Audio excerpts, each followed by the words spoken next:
Halo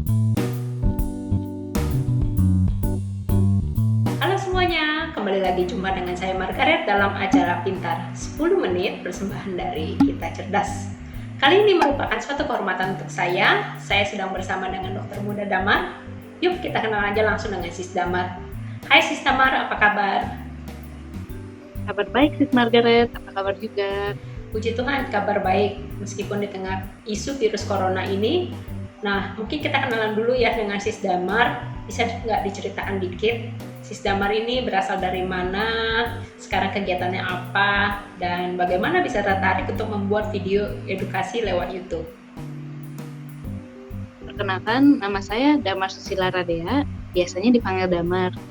Saat ini saya merupakan koas di FKUI dan juga peneliti di IMERI, Indonesian Medical Education and Research Institute di FKUI. Awalnya saya tertarik membuat video edukasi karena terinspirasi dari teman-teman saya yang dengan cepat bergerak mengumpulkan dana guna menyediakan nutrisi dan juga APD bagi tenaga medis yang berjuang untuk COVID-19. Dari situ saya berpikir bagaimana saya juga bisa berperan untuk membantu masyarakat. Jadi dari situ saya berpikir membuat video edukasi dibantu oleh adik saya dan juga guru-guru saya. Nah teman-teman, nanti di akhir video akan ada link di bawah ini untuk video lainnya yang dari Sis Damar ini ya. Nah, kita langsung aja nih, kita mau bahas tentang suhu tubuh supaya masyarakat lebih teredukasi. Boleh ya Sis Damar? Boleh banget. Oke, nah suhu tubuh orang normal itu berkisar antara berapa ya? Kisaran suhu tubuh itu biasanya antara 36,5 derajat sampai 37,5 derajat Celcius. Tapi ada sedikit variasi, jadi ini bergantung juga pada usia, waktu pengambilan, maupun aktivitas yang baru dilakukan. Biasanya suhu tubuh kita itu sedikit lebih rendah sebelum kita bangun, kemudian naik saat kita sudah bangun, dan paling tinggi pada sore hari. Suhu tubuh juga dipengaruhi oleh siklus menstruasi. Jadi setelah kita berovulasi dan menstruasi, suhu tubuh seorang perempuan tuh akan meningkat sedikit. Oh begitu ya. Nah kalau suhu tubuhnya 35 derajat normal nggak ya Damar? Nah iya benar sekali. Jadi kalau misalnya di luar range dari 36,5 sampai 37,5 derajat, nah kita harus waspada. Karena jika bawah 36,5 derajat itu sudah aneh, pasti kita akan merasakan kedinginan. Apalagi kalau misalnya 35 derajat, saat itu mungkin kulit kita juga sudah akan pucat, bahkan biru. Jadi kalau kita baik-baik saja tidak merasa kedinginan, nah kemungkinan bisa saja ada kesalahan pada alat pengukur. Begitu ya. Nah Damar, seberapa akurat sih pengukuran suhu tubuh untuk mengidentifikasi seseorang terinfeksi virus corona? Ya, kenaikan suhu tubuh di luar rentang normal, jadi tadi di atas 37,5 derajat Celcius itu menandakan terjadinya demam. Dan demam memang merupakan salah satu gejala bahwa seseorang terinfeksi COVID-19. Akan tetapi kita perlu perhatikan juga, selain demam, bisa juga ada gejala batuk, pilek, nyeri tenggorokan, atau sesak. Tapi kita ketahui juga bahwa ada orang yang terinfeksi virus corona tetapi tidak menunjukkan gejala. Jadi perlu juga kita ingat-ingat apakah ada kontak dengan penderita COVID-19 atau ada riwayat bepergian ke daerah rawan COVID-19. Nah, perlu kita perhatikan juga kalau demam itu bisa menandakan kalau seseorang mengalami sakit yang bukan disebabkan oleh virus corona. Misalnya karena infeksi yang lain, karena minum obat tertentu, ada penyakit berat lain, gangguan hormon, kanker, dan lain-lain. Nah teman-teman, itu informasi yang penting. Jadi kalau demam, jangan panik dulu karena belum tentu kena corona. Nah mungkin kita bahas lebih lanjut ya. Sebenarnya demam itu menandakan apa sih? Demam itu sebenarnya merupakan respon tubuh kita sendiri terhadap suatu patogen yang menginvasi tubuh kita.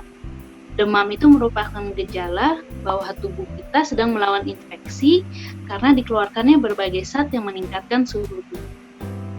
Oh begitu. Kalau gitu bagaimana suhu tubuh itu diatur oleh tubuh kita? Nah, suhu tubuh itu diatur oleh mekanisme yang mempertahankan suhu kita selalu di range yang 36,5 sampai 37,5 derajat Celcius itu yang merupakan temperatur optimal untuk sel-sel di dalam tubuh kita bisa berfungsi dengan baik. Dan ternyata tubuh kita sangat baik dalam mempertahankan suhu tubuh optimal ini. Jadi tidak bergantung pada suhu yang ada di luar. Misalnya jika kita kepanasan, maka kita akan berkeringat dan itu akan membantu kita untuk mendinginkan tubuh kita. Sedangkan jika kita kedinginan, maka kita akan menggigil, akan membantu kita untuk menaikkan suhu tubuh kita. Nah, di tubuh kita yang mengatur suhu tubuh adalah hipotalamus yang terdapat di dalam otak. Kerjanya kira-kira seperti termostat AC. Wah, menarik ya. Kalau gitu mungkin pertanyaan selanjutnya, apakah perlu kita menggunakan termometer tembak? Apakah ada jenis termometer lain yang bisa kita pakai untuk mengukur suhu tubuh? Ya, kita bisa menggunakan termometer tembak, tapi kita juga bisa menggunakan termometer lain, seperti termometer raksa maupun termometer digital. Termometer bisa untuk mengukur suhu tubuh dengan ditaruh di bawah lidah, di ketiak, di liang telinga, di rektum, atau di dahi. Nah, biasanya suhu tubuh akan lebih tinggi sedikit di rektum daripada di mulut. Oh, begitu ya. Nah, kalau termometer ketiak itu sebaiknya prosedur yang aman setelah pemakaian itu seperti apa, Kak? Apakah perlu dilap lagi dengan alkohol atau disemprot dengan disinfektan? Iya, boleh. Misalnya dilap dengan alkohol atau dengan disinfektan, kemudian kita anginkan. Nah, menarik sekali ya. Jadi kita sekarang semua tahu tidak perlu termometer tembak. Kita bisa pakai alternatif termometer lain yang lebih terjangkau. Nah, sekarang pertanyaan terakhir untuk menutup sesi ini. Bagaimana kita membantu mengukur suhu tubuh anggota keluarga atau kerabat yang terkena demam tanpa kita sendiri terekspos oleh risiko terjangkit virus corona?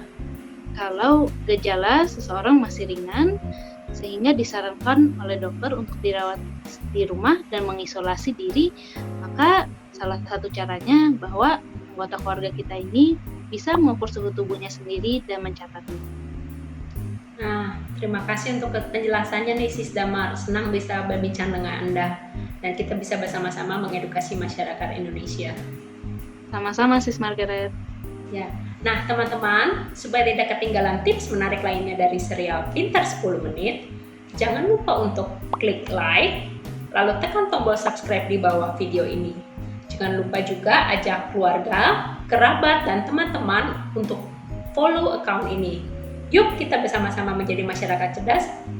Bagi kalian yang memiliki pertanyaan atau komentar, bisa ditulis di kolom di bawah ini dan kami akan berusaha sebisa mungkin menjawab pertanyaan-pertanyaan kalian. Sampai jumpa dan salam pintar 10 menit. Dadah!